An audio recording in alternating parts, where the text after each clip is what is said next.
दोस्तों, हमारे समाज में अगर कुछ देने की बारी हो और लाइन में आप लगे हैं तो आप ये सोचते हैं कि हम कितना जल्दी कितना पीछे चले जाएं कि हमारी देने की बारी ना आए। और वहीं अगर कुछ लेने की बारी हो और अगर आप लाइन में लगे हैं तो हर व्यक्ति यही सोचता है कि कितना जल्दी आगे जाएं और वो सामान हम ले लें, वो चीज, वो लाभ हम प्राप्त कर लें। ठीक उसी तरह होता है हमारे यहां आरक्षण के बारे में। अगर आरक्षण आपको लेना है तो कितना गरीब आप हो सकते हैं वो आप दिखाने की कोशिश करते हैं। इस वीडियो में मैं आपको सुप्रीम कोर्ट द्वारा जो आदेश पारित किया गया है कि कोटे के अंदर कोटा अब दिया जाएगा, उसके बारे में पूरी डिटेल बताऊंगा और पूरा इतिहास बताऊंगा कि कब ये शुरू हुआ और कैसे ये अब भारत में लागू हो गया है।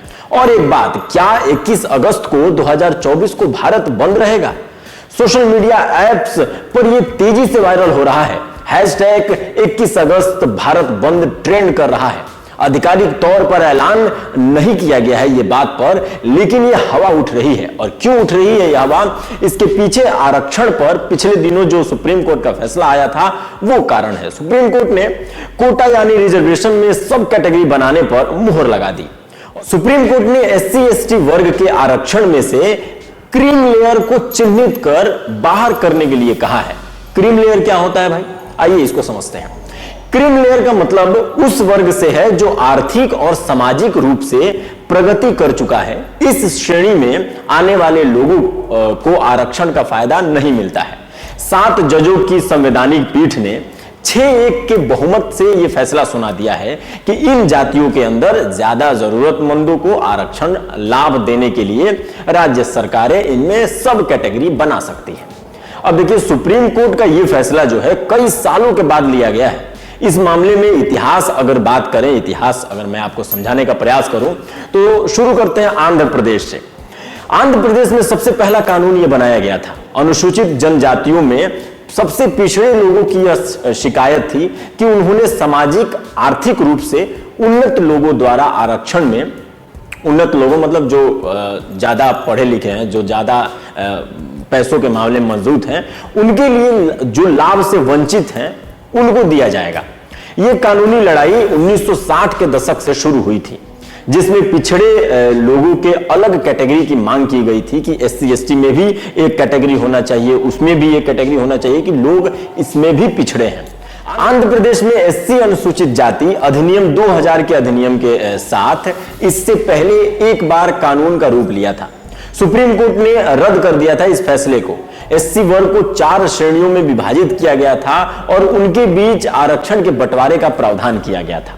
इसमें 4 समूह बनाए गए थे, A, B, C और D, जिसमें A और D को 1% और B को 7 और C को 6% दिया जाएगा।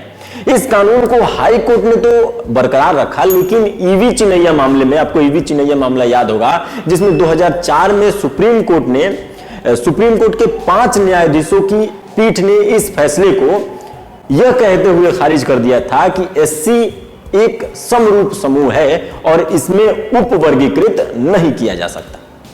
सब कैटेगरी की मांग का दशकों पुराना एक इतिहास है। अनुसूचित जनजाति, अनुसूचित जाति समूह के भीतर जातियों को आरक्षण के लाभ से वंचित करने का इतिहास दशकों पुराना है। वर्ष 1960 में कोटे के अंदर कोटा की मांग आंध्र प्रदेश में पहली बार उठी थी, जो कई सालों तक चली। इसके बाद 1997 में तब आंध्र प्रदेश सरकार में न्यायमूर्ति P. रामचंद्र राजू जो थे, उनका आयोग एक गठन किया गया, जिसमें यह कहा गया कि आरक्षण का लाभ बड़े पैमाने पर अनुसूचित जातियों के बीच एक विशेष जाति के पास गया है और इसीलिए SC को 4 समूहों में वर्गीकृत करने की सिफारिश की गई थी, जिसकी मैंने अभी आपसे बात की। और 1998 में तत्कालीन आंध्र प्रदेश सरकार ने अनुसूचित जातियों में से एक सब कैटेगरी बनाने का प्रस्ताव पास किया। 2001 में यूपी सरकार ने हुकुम सिंह समिति का गठन किया, जिसमें कहा गया कि आरक्षण का लाभ सबसे अधिक वंचित वर्गों के लोगों तक नहीं पहुंचा है। इसमें यह कहा गया कि यादवों को अकेले नौकरियों का अधिकतम हिस्सा मिलता है। इस समिति ने SC, OBC की सूची की अब सब कैटेगरी जो है बनाने की सिफारिश की गई थी।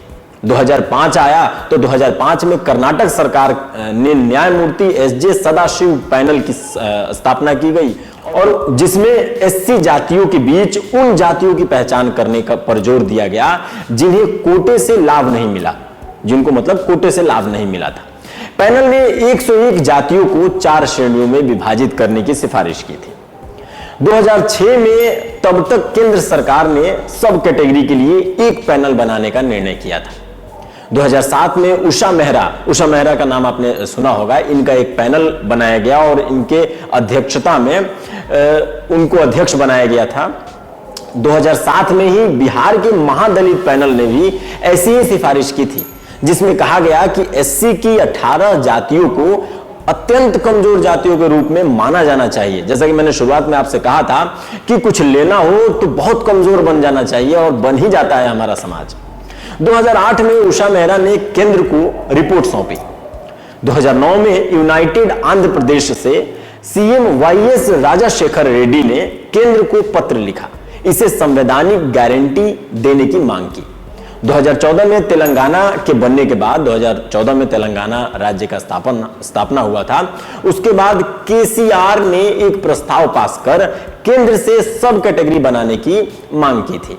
2023 में सिकंदराबाद की एक सभा में नरेंद्र मोदी ने कहा था कि कोटे के अंदर कोटे को वो सपोर्ट करते हैं, और 1 अगस्त 2024 को, जैसा कि आप सबको पता है, जिसके बारे में शुरू से बात कर रहा हूं, कि सुप्रीम कोर्ट ने यह फैसला सुना दिया कि कोटे के अंदर कोटा आप बना सकते हैं। राज्य सरकार को यह अनुमति दे दी।